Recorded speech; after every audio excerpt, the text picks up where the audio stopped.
गीताधायन् शीलस्य प्रणयं परशस्य च नैव सन्ति हि पापानि पूर्वजन्म कृतानि च।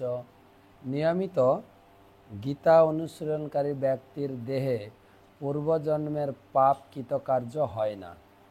আজকের গীতা আলোচনা নির্মাণ মোহা জিত সঙ্গ দোষা অধ্যাত্ম নিত্যা বিনিবিত্য কামঃ দ্বন্দ্বৈ বিমুক্ত্যা সুখ দুঃখ সঙ্গৈ গচ্ছন্তি মূঢ়া পদমব্যয়ম তৎ।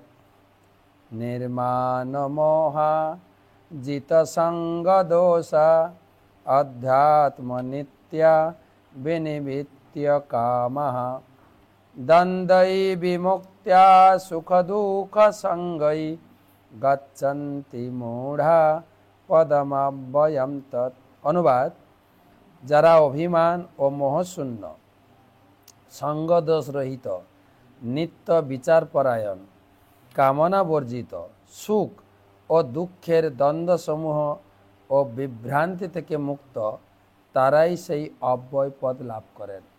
আমরা আলোচনা করছি এই সংসাররূপী দুঃখ সংসার বা উল্টো অসুস্থ বৃক্ষের পরিবার থেকে কিভাবে মুক্ত হব।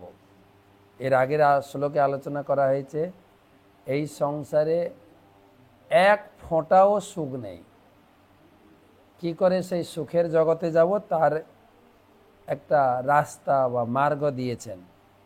অভিমান শূন্য হতে হবে, মোহশূন্য হতে হবে, এই সংসারের প্রতি আমি, আমার, পরিবার, এটা থেকে বেরোতে হবে।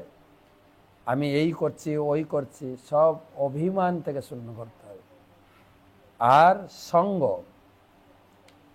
আমরা বলি না, জন্ম দিয়েছেন অন্যজন, লেখাপড়া শিখিয়েছেন অন্যজন, চাকরি দিয়েছেন অন্যজন, শ্মশানে যখন যাব নিয়ে যাবে অন্যজন, আমার তো কিছু করার নেই। অহংকার কিসের?